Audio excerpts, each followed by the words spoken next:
안녕하십니까. 반갑습니다. 합격. 화이팅. 자, 오늘 또 파리제 이 시간을 통해서 기출을 만나보는 시간을 갖도록 하겠습니다. 그죠? 우리가 또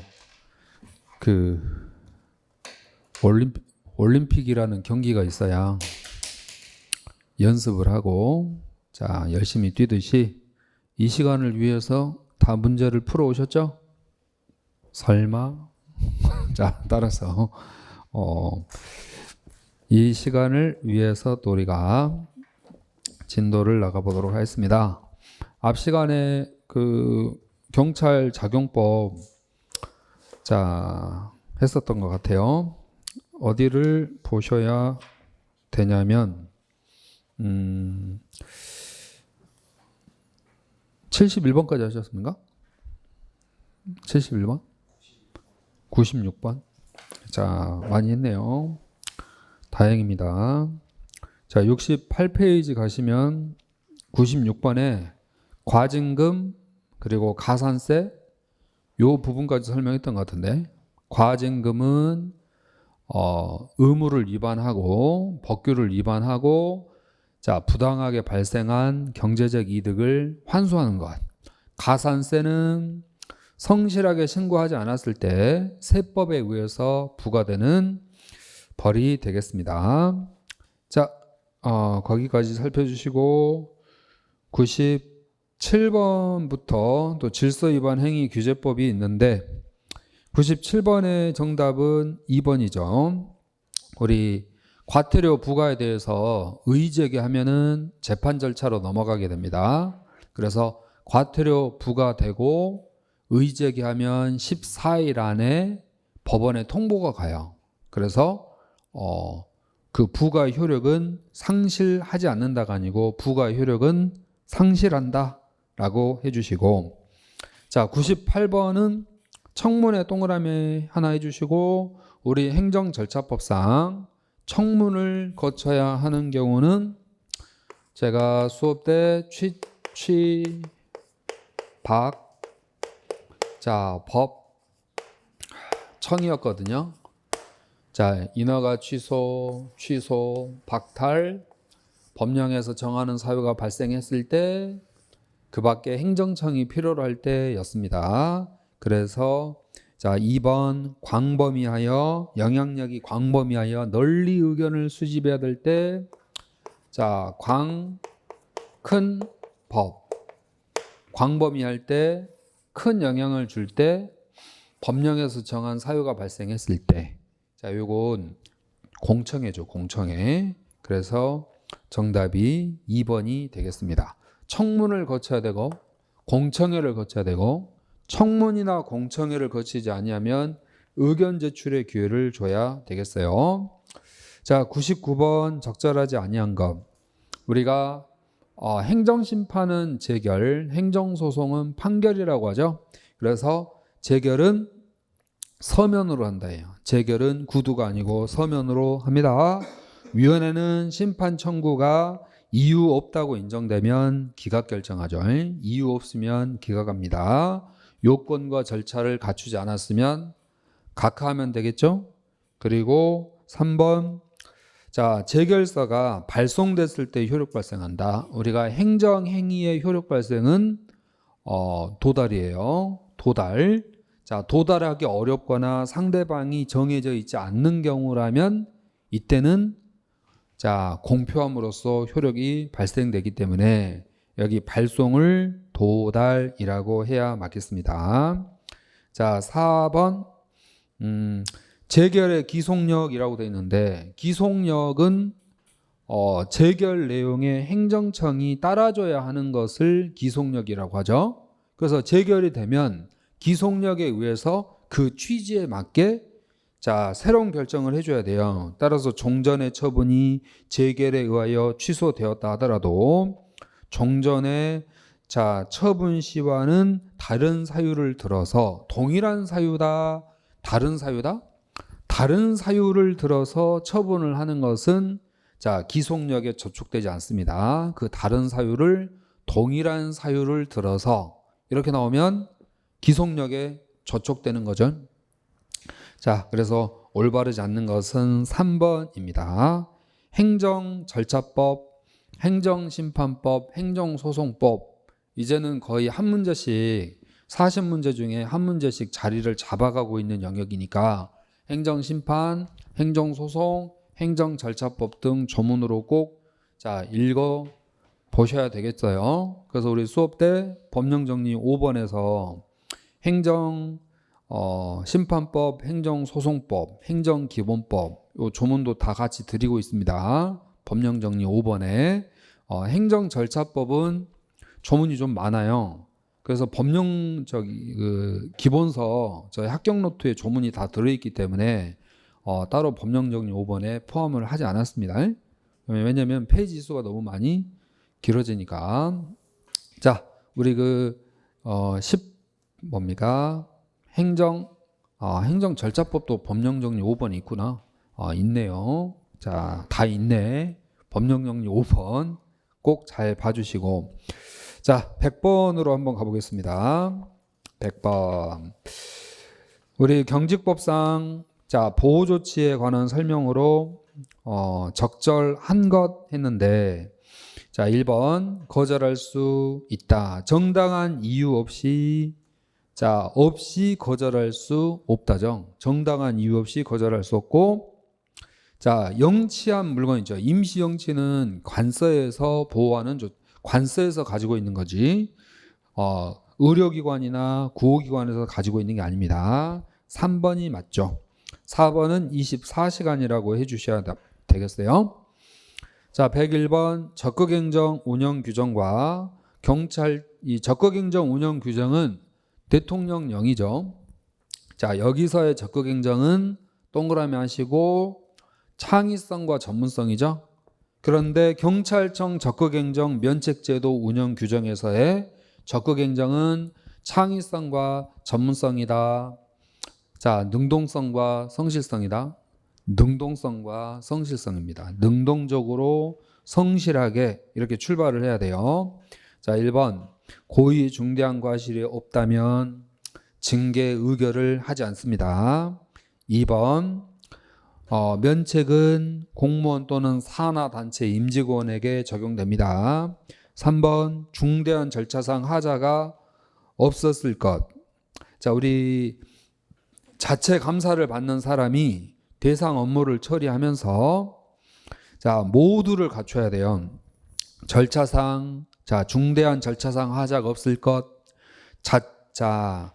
그 대상 업무 사이에 사적인 이해관계가 없을 것, 이와 같은 요건을 모두에다가 동그라미 하시고 중대한 절차상 하자가 없을 것, 중대한 절차상 하자, 그리고 사적으로 가까운 관계가 아닐 것. 그렇다면은 고의 중과실이 없는 것으로 뭐 해준다? 추정. 그래서 그 추정을 간주한다고 하시면 안 되고, 누구든지 공무원의 소극행정을 소극행정 신고센터에 신고를 할 수 있는데, 그 소극행정 신고센터 운영을 국민권익위원회가 합니다. 국민권익위원회, 인권위원회가 아니고 국민권익위원회. 이 적극행정에 관한 내용이 승진 경관 역시 출제되더니 드디어 저희 시험에 23년 2차 시험 출제가 되죠. 그럼에도 불구하고 기존의 승진이나 경관에서 다뤘던 지문도 나오지만 사실 답으로 나왔던 지문은 타기출에서 다루지 않는 지문들도 나오고 있거든요. 그래서 여러분들이 영역을 잘 살피시고 그 영역에서 출제가 된다면 내가 꼭 맞춰야 되겠다, 이런 그 각오를 가지고 그 파트에 해당하는 지문들을 꼭 보셔야 되겠어요. 그렇게 해서 좀 시험이 어렵게 나오거나 난이도가 조금 올라가더라도 자신에게 유리하게 상황을 만들어놔야 되지 않겠습니까? 102번 가시면 적절한 것은 행정기본법에 관한 설명으로 적절한 걸 했습니다. 1번 지문은 행정기본법에 23년 6월에 새로 들어온 내용이죠. 즉 이제 한국 나이를 사용하지 않고 만 나이를 사용하겠다는 나이 계산법이죠. 그래서 출생일을 산입하지 않고가 아니라 출생일을 계산에 포함한다. 출생일을 계산해서 만 나이로 계산하는 연령을 이제 사용하겠다는 겁니다. 두 번째, 행정작용은 공익목적이어야 돼요. 따라서 그 작용이 의도하는 공익이 행정작용으로 인해 국민의 이익체보다 크지 않아야 한다라고 돼 있는데, 공익이 행정작용으로 인해 국민의 이익 침해보다 크지 않아야 한다. 커야 된다? 더 커야죠. 그래서 이익 침해가 발생하는 사익 침해보다 공익이 더 컸을 때 그 작용의 정당성이 인정될 것이다. 이게 상당성이죠. 그죠? 상당성. 그래서 크지 않아야 한다가 아니고 더 커야 되겠습니다. 사실 뭐 말 바꿔치기 하는 거죠. 그리고 3번에 가시면 그 자동화된 시스템이라고 그래서 제가 수업 때 AI에 의한 행정처분이라고 했거든요. 근데 이 AI에 의한 행정처분은 기속인 부분은 인정이 되지만 재량적인 부분은 아직까지는 AI에게 맡기기가 어렵다. 그래서 재량의 경우에는 그러하지 아니합니다. 4번 공익 또는 제3자의 이익을 현저히 해칠 우려가 있는 경우에는 권한 행사의 기회가 있음에도 불구하고 장기간 권한을 행사하지 않아. 우리가 사용할 수 있는 기회가 있었음에도 불구하고 사용을 하지 않았다면 상대방이 앞으로는 이걸 사용하지 않겠구나, 이걸 쓰지 않겠구나라고 신뢰하고 이를 믿겠죠. 여기에 대해서 신뢰 보호의 원칙이 성립한단 말이에요. 신뢰 보호의 원칙이 성립을 합니다. 이게 원칙이거든요. 그런데 단 예외 있다. 그 예외가 바로 공익과 제3자의 이익을 현저히 해칠 우려가 있는 경우에는 그러하지 아니한단 말이에요. 권한 행사를 할 수 있어요, 없어요? 할 수 있다는 얘기죠.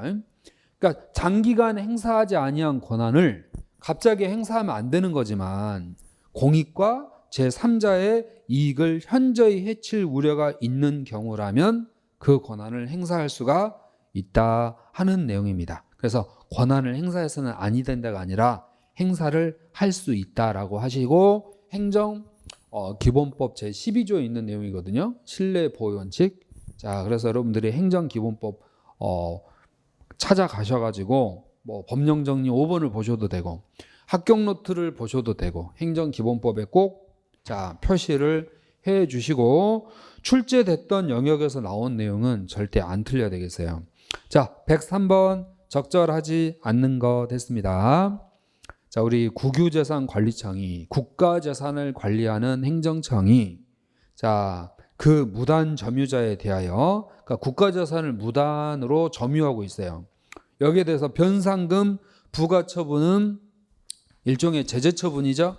이런 제재처분에 대한 근거는 뭡니까? 제재처분은 법률상 법률관계인데 공법상 법률관계죠. 공법상. 사법상이 아니라 공법상. 따라서 공법상 법률관계니까 이 처분에 대한 소송은 항고소송으로 가야 돼요? 민사소송으로 가야 돼요? 처분에 대한 불복은 행정소송으로 가야 되겠죠? 민사소송이 아니라 공법상 법률관계라고 해주시고, 2번은 포인트가요, 청원경찰이에요. 우리가 청원경찰에 대한 법적 성격에 대해서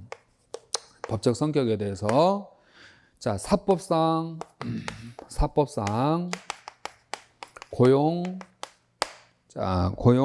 계약 관계로 볼지 계약 관계로 볼지, 이게 원칙이죠. 사실 원칙이지만 국가와 지방자치단체에서 근무하시는 도청이나 시청에 근무하는 청원경찰의 경우에는 예외적으로 공법상 고용 계약관계로 보더라 하는 거죠.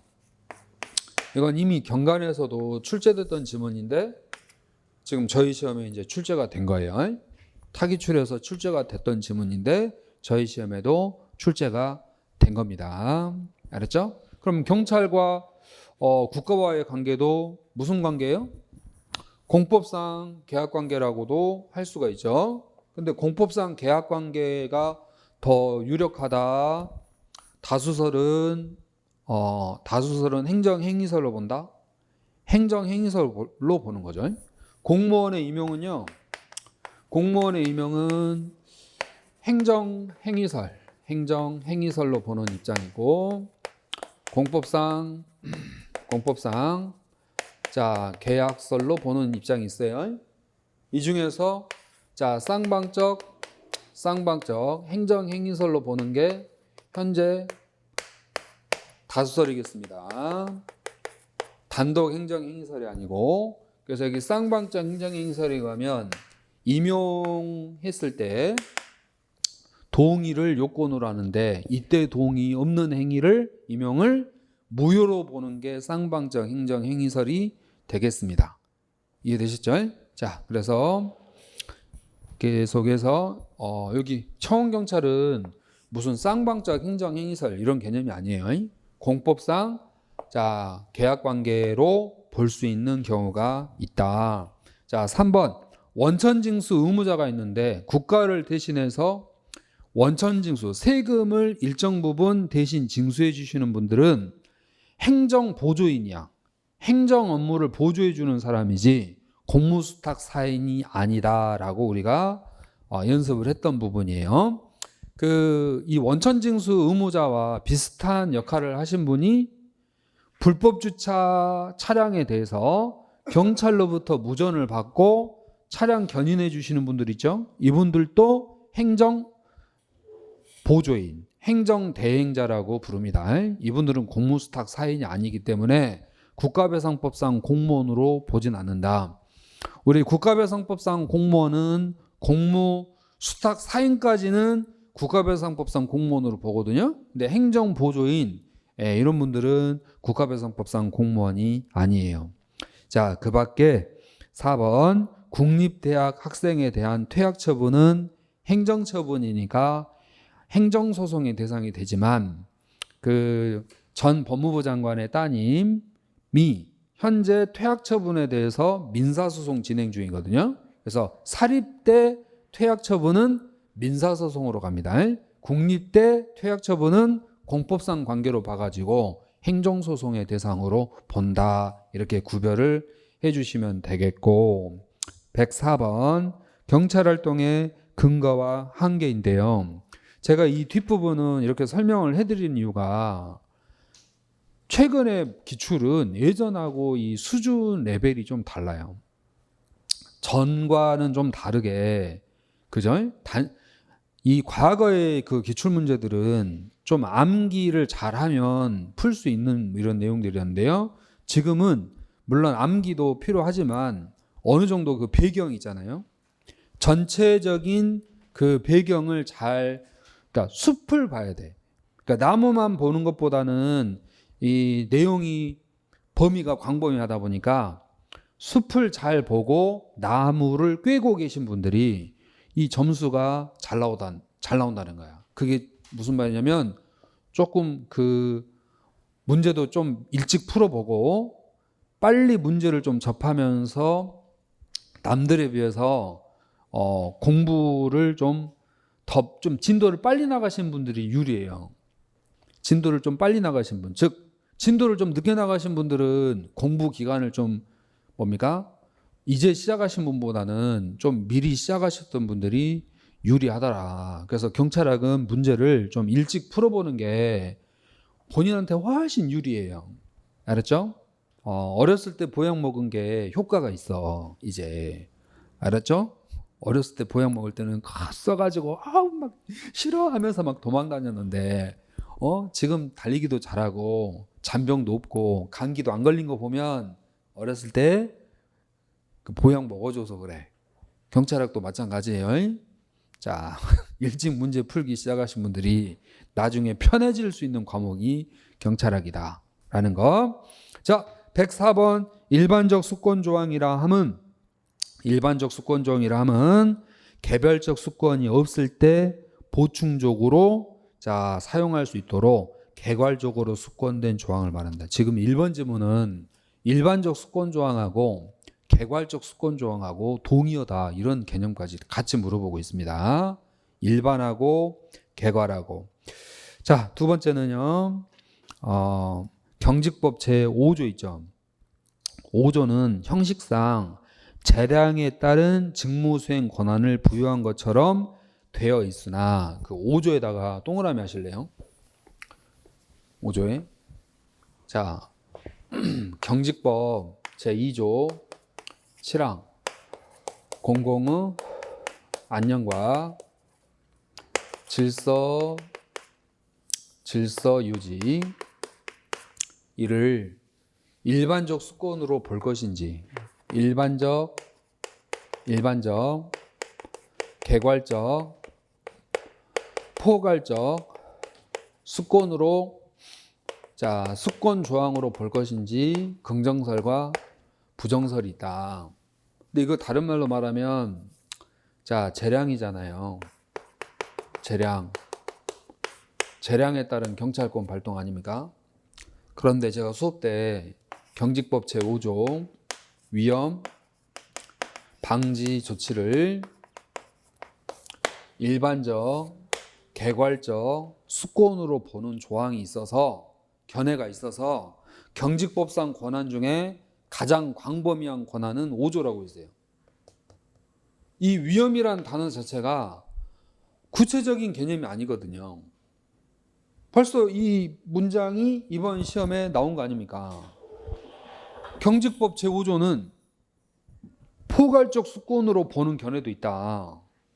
자, 그래서 2번 형식상 재량에 따른 직무수행 권한을 부여한 것처럼 되어 있으나 경찰관에게 그러한 권한을 부여한 취지와 목적에 비추어 봤을 때 그 권한을 행사하여 필요한 조치를 취하지 아니한 것이 자 이거예요. 이거 경직법 제2조 7항 경직법 제5조를 뭘로 본 거예요? 재량 일반적 수권으로 보는 거예요. 자, 이 경우 자기 부자기 할 수 있는데 자, 재량은 무엇의 문제와 관련돼요? 부당의 문제잖아요. 그런데 그 자기가 객관적 정당성을 결여했을 때 자, 여기 부자기가 현저하게 불합리한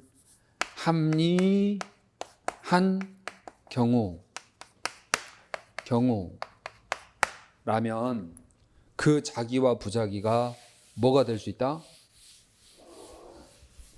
위법, 즉 재량권 이탈 남용이 되는 거야. 알았죠? 이 경우는 이탈과 남용으로 본다. 여기서 이탈은 외적 관계점, 자 남용은 내적 관계점. 근데 우리 판례는 이 문장을 쓰지 않는다는 거야.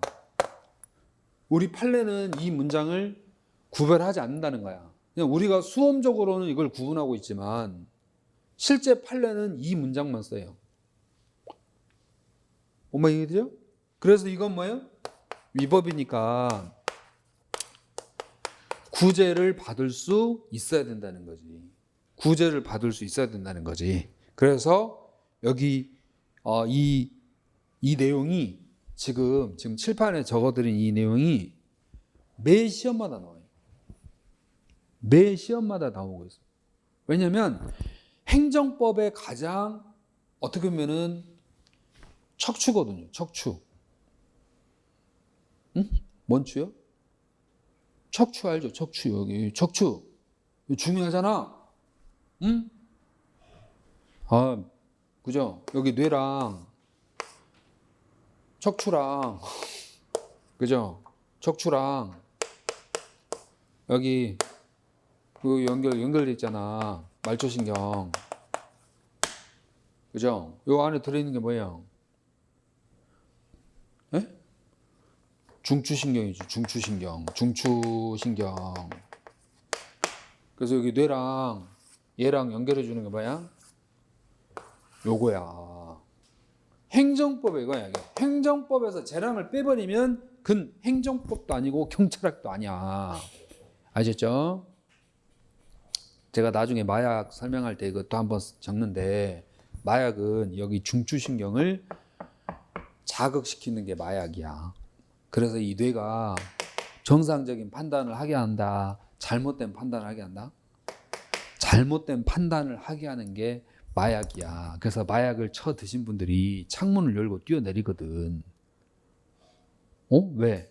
뭐가 쫓아오는 듯한 느낌이 든대. 악마가 자기를 쫓고 있으니까 도망가야 된대. 그래서 창문을 열고 뛰어내리는 거 아니야. 왜? 이 중추신경을 마비시켜가지고 이 뇌가 정상적인 뇌가 아니게끔 만드는 게 마약이거든요. 그죠? 지금 중요한 건 뭐냐면 이 재판에 적은 이 내용이 이 끝처럼 중요한 내용이다 이 뜻이야. 그래서 매 시험마다 나오고 있다고. 어디 가셨냐고 들어야 되는데, 자, 갈 때 가더라도 듣고 가. 자, 이제 계속해서 우리는 갈 때 가고 잘 때 자더라도 듣고 자자 이거예요. 알았죠? 그죠? 자, 그래서 잠 안 오신 분들은 뭡니까? 제 유튜브를 틀어놓고 자. 그럼 잘 때 이렇게 뭐 머릿속에 다 들린단 말이야. 뭐 중추신경에 해당하는 게 재량이었나 보구나. 매 시험마다 나온다고 그랬거든. 이게 이거였구나 하면서, 알았죠? 잠드세요. 혹시 지금 잠들고 듣고 계신 분 화이팅! 자, 이제 104번에 그래서 권한을 행사하여 필요한 조치를 취하지 아니한 것이 부작위가, 거기 이제 밑줄 그어야죠. 현저하게 불합리하다고 인정될 경우라면 그 권한의 불행사는 의무 위반이 되어 위법하게 된다. 자, 이제 3번. 경찰청장은 변호인 선임 등 소송비를 지원해 줄 수 있고, 사생활 개입이라고 되어 있는데 사생활을 개입해서는 안 된다. 조리상의 한계. 조리상의 한계 중에 경직법에 있는 유일한 건 비례죠, 비례. 그래서 여기 사생활 개입은 경직법에 명시가 안 돼 있습니다. 자, 이제 105번은 그 부관들 중에 부담이죠. 독립된 쟁송. 한 장 넘어가 주시면은요. 106페이지. 경찰상, 자, 의무 이행 확보 수단이 되겠습니다. 가장 적절하지 아니한 것 했는데, 우리가 1번 과태료는 행위시법에 따라요. 다만 애외, 위반, 다만 애외, 부과 대상이 아니면 그때는 소급. 자, 2번 통고처분을 한 이상,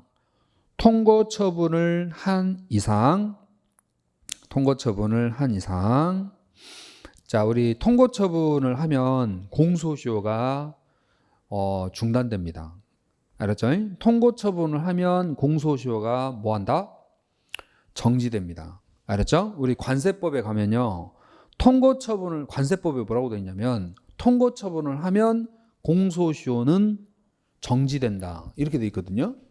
자, 따라서 제가 읽어드릴게. 통고처분을 한 이상 통고처분에서 정한 범칙금 납부 기간까지는 정지되니까 원칙적으로 서장은 직결심판을 청구할 수 있다 없다?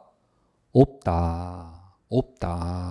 뭐만 이해되죠? 그래서 나중에 우리 이제 기출풀이 넘어가면 그 지문도 우리가 보게 될 거예요. 통고처분을 하면 공소시효는 정지된다. 요 문장을 보게 되거든요. 그래서 납부 기간까지는 뭐예요? 직결심판을 청구할 수 없다. 기다려줘야지. 안 그래요? 자, 계속해서 3번. 요거 3번은 그 직결심판 관련된 내용인데, 직결심판에 대하여 제출한 정식재판 청구서에서 우리 이제 직결심판에 회부됐을 때 나는 정식재판 받고 싶다라고 요구할 수 있잖아요. 그래서 정식재판 청구서에 피고인의 자필로 보이는 이름이 기재되어 있고 자필, 서명이 되어 있어 위 서류가 본인이 작성한 진정한 의사에 따라 작성된 것을 명확하게 확인할 수 있는 경우라면 인장이나 지장이 찍혀 있지 않더라도 적합한 청구로 보아야 한다. 그래서 부자가 빠져야 되니까 3번이 정답이에요. 자, 107번 적절한 걸 물어봤는데 1번 출석 요구서 보낼 수 있습니다. 유실물의 주인인지 확인하기 위해서 잃어버린 물건 주인인지 나와서 확인해 주세요. 그런데 2번에 가면 옳은 건 1번이에요. 2번 여기 행안부령이 틀렸어요. 경직법에는 행안부령이라는 단어가 안 나옵니다. 경직법에는 행안부령이 안 나옵니다. 대통령령. 그리고 3번 안산 발오거든요. 그래서 안날로부터 3년, 발생한 날로부터 있었던 날로부터 5년이에요. 5년 확정된 날이 아니라 있었던. 자, 4번 우리가 대간첩 대테러 작전을 규정하고 있습니다. 대간첩 대테러 작전. 따라서 테러 경보 발령 요건 아니야. 테러 경보 발령은 테러 방지법에 따라서 대테러 센터에서 해요.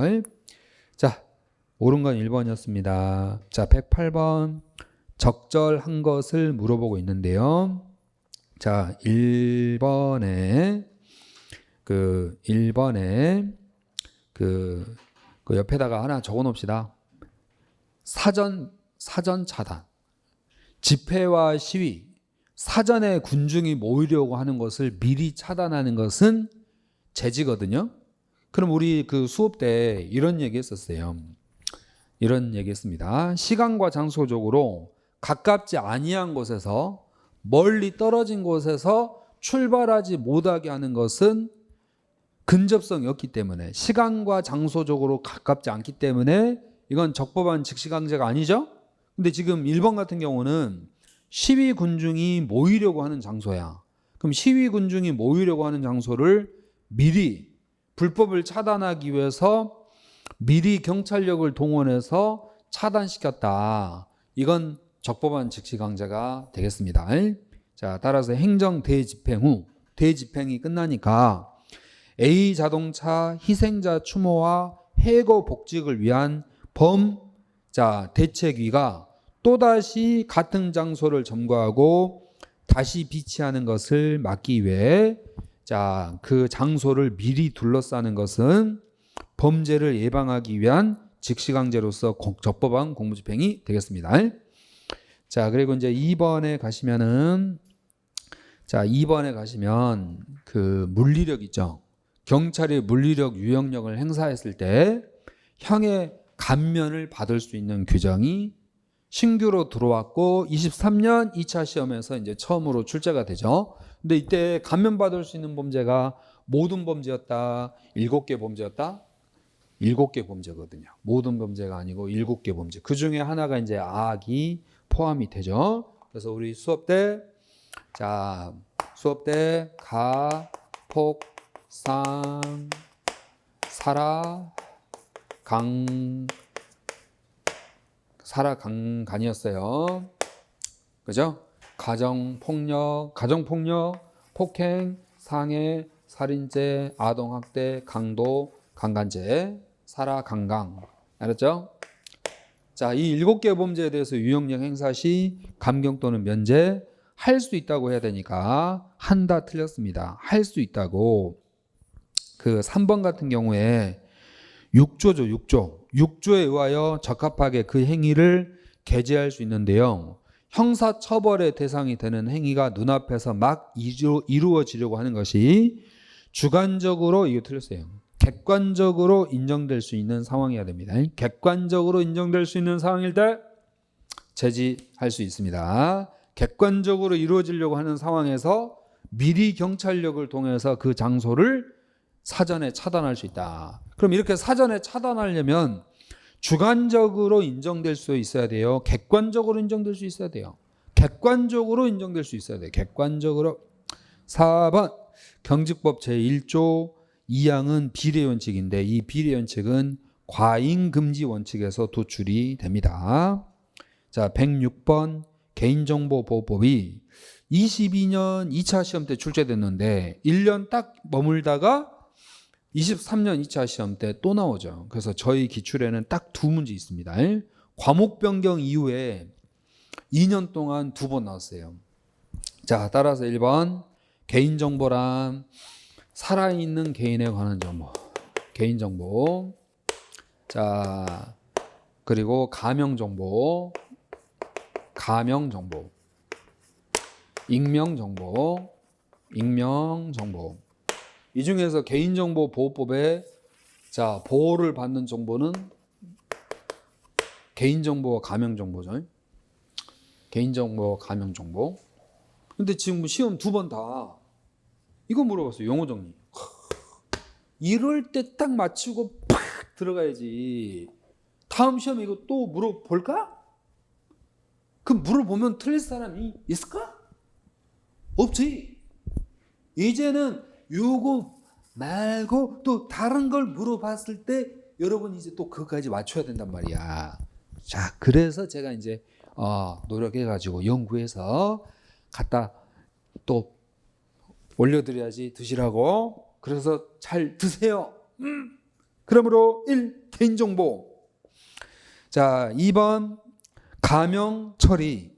3번 독점적 권리. 틀렸어요. 우리가 개인정보는 살아있는 개인에 관한 정보인데 정보 주체자의 개인정보를 하더라도 국가가 같이 공유하고 있기 때문에 여러분에 관한 정보를 국가가 공유하고 있기 때문에 독점적 권리를 가지는 자를 정보 주체자라고 한다. 올바른 내용이 아니겠습니다. 자, 여기 영상정보 처리기기 하나 밑줄 긋고 최근에 이 영상정보 처리기기가 개정됐다 그랬죠. 고정형하고 이동형하고 두 가지 종류로 나뉘어졌다 그랬어요. 고정형은 한 장소에서만, 이동형은 자 몸에 차는 바디캡처럼 이동 중에 일종의 차량에 있는 블랙박스도 이동 중에 촬영하는 장치에 들어가죠. 그래서 영상정보 처리기기가 올해부터 이동형하고 고정형 영상정보 처리기기로 변경이 됐다. 이때 게시판 공고는 고정형 영상정보 처리기기에만 해당하는 내용이다 라고 우리가 경찰학의 기초 파트 그죠? 에서 다뤘던 내용이에요. 자, 그러면 그 107번 가니까 1번은 개인정보입니다. 자, 4번이 올바르지 않는데 익명정보가 아니라 가명처리라고 하셔야 돼. 익명정보가 아니고 추가정보 없이는 특정 개인을 알아볼 수 없도록 처리하는 것을 가명처리란다. 그래서 박띵규 알았죠? 자, 박상규 이거 저기 개인정보예요? 가명정보예요? 가명정보. 왜냐면 우리나라에 이 이름을 쓰는 사람은 많단 말이에요. 그죠? 그래서 이 단어만 가지고는 나라고 딱 정하기가 어려워. 그래서 여기에 추가 정보가 있어야 돼. 경찰학. 그럼 이건 빼박이지. 나지. 빼박이 나지. 이게 개인정보야. 여기까지는 무슨 정보? 가명처리. 그죠? 가명처리. 추가 정보 없이는 특정하기가 어려운 상태를 말합니다. 그래서 여기까지는 보호의 대상이 된다는 거지. 자, 따라서 개인 정보의 전부를 삭제하거나 자, 또는 일부를 대체하는 등 방법으로 추가 정보 없이는 특정 개인을 알아볼 수 없도록 처리하는 것을 우리가 가명 처리 이렇게 불러요. 자, 108번 행정심판법에 관한 설명으로 적절한 것을 골라라. 자, 대통령의 처분과 부작위를 통치행위라 하고 행정심판 청구할 수 없다. 맞네요. 2번 취소심판은 거부처분과 부작위. 자, 틀렸어. 거부처분하고 부작위는 의무이행심판. 의무이행심판이 두 개로 나뉩니다. 취소를 의무이행심판으로 바꿔주시고 자, 행정심판은 청구서를 제출하거나 말로써 할 수 있다. 아니야. 옆에다가 28조라고 적어 놓으시고 행정심판법 제28조에 청구서로 해야 돼. 서면으로 해야지 구두는 안 됩니다. 4번 심판 청구가 이유 있다고 인정할 경우라도 이를 인정하는 것이 공공복리에 크게 위배된다고 인정하면 그 심판 청구를 기각하는 재결을 우리가 사정 재결을 하거든요. 이 사정 재결은 44조 있는데 할 수 있다예요. 할 수 있다. 해야 한다가 아니라 할 수 있다. 자, 109번 세 번째 줄에 공법상 법률관계, 공법상 권리 의무를 다투는 소송을 당사자 소송, 사법상 법률관계를 다투는 소송을 민사소송이라고 한다 그랬습니다. 자, 그래서 정답은 4번이에요. 자, 110번에 적절한 건 가번. 우리가 그 강제 보호조치 대상자에 대해서 응급 구호를 요하는 구호조치에 따른 수인 의무는 하명이다. 여기 밑줄 하나 그거 보실래요? 그 보호조치 대상자에게 부과되는 하명은 무슨 의무? 수인하명. 이 수인하명은 그대로 있어라, 참아라, 따라라 이런 뜻이에요. 수인하명이라는 말이 참아라, 그대로 있어라, 받아들여라 이런 뜻입니다. 그래서 나번에 통행금지 제한조치도 수인하명이에요. 통행금지 제한조치 됐을 때 여기를 통행하면 돼야 안 돼요? 안 되는 거죠. 따라야 된다는 거죠. 자, 가고 싶어도 가지 말고 참아야 된다는 겁니다. 그죠? 그리고 다번 관계인에게 필요한 조치 하는 거 역시 하명의 성질입니다. 과태료 납부는 급부하명입니다. 급부하명. 그래서 적절한 건 없음. 모두 하명의 종류에 해당해요. 자, 111번 불신검문은 범죄 의심이 가는 사람을 대상으로 하면 되거든요. 근데 여기 있는 지문들을 보니까 다 여러분 형사에서 하시는 내용이네. 불신검문. 4번 체포나 구속에 이를 정도의 혐의를 요하지는 않습니다. 112번에 술에 취한 상태라 함은 술 먹었다고 무조건 다 데려가면 안 되죠. 따라서 2번. 자, 판단 능력이나 의사 능력을 상실할 정도에 이른 것을 말한다. 술에 취한 상태라 함은 판단 능력이나 의사 능력을 상실할 정도에 이른 것을 말한다 라고 해야 옳은 내용이 됩니다. 자, 113번에 적절한 것 했는데 요 4개 다 맞는 내용이고 판례죠. 자, 그래서 등 뒤에서 도망가는 사람의 등 뒤에서 총을 쏘는 것은 적절하지 않아요. 우리가 배우는 판례 중에 등 뒤에서 총 쏴가지고 적법한 무기 사용을 인정한 판례는 거의 없습니다.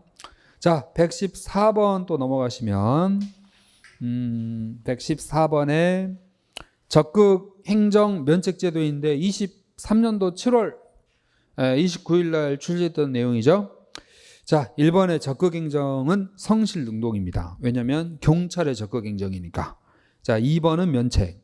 그리고 3번 현재 행정심판, 수사 중인 사안들은 사정 컨설팅 감사 대상이 아닙니다. 보통 우리가 사정 컨설팅이라는 것은 제가 수업 때 선감사 제도라고 했거든요. 불합리한 규제를 개선하기 위해서 무언가 하려고 했을 때 추후에 잘못돼서 추후 감사에서 잘못된 결과를 가져올 수 있으니까 미리 어떤 일을 하기 전에 먼저 선감사를 받아서 그 일을 진행을 한다면 추후에 별 말이 없겠죠. 그래서 이걸 사정 컨설팅 감사라고 하는데 선감사, 행정심판 또는 수사 중인 사안들은 사정 컨설팅 감사 대상이 아니겠습니다. 자, 여기까지 해서 우리가 경찰행정법 영역을 다 마무리하셨고 이제 행정학 파트 넘어가야 되니까요. 잠깐 끊었다가 자, 경찰행정학에서 만나도록 하겠습니다. 자, 수고하셨습니다.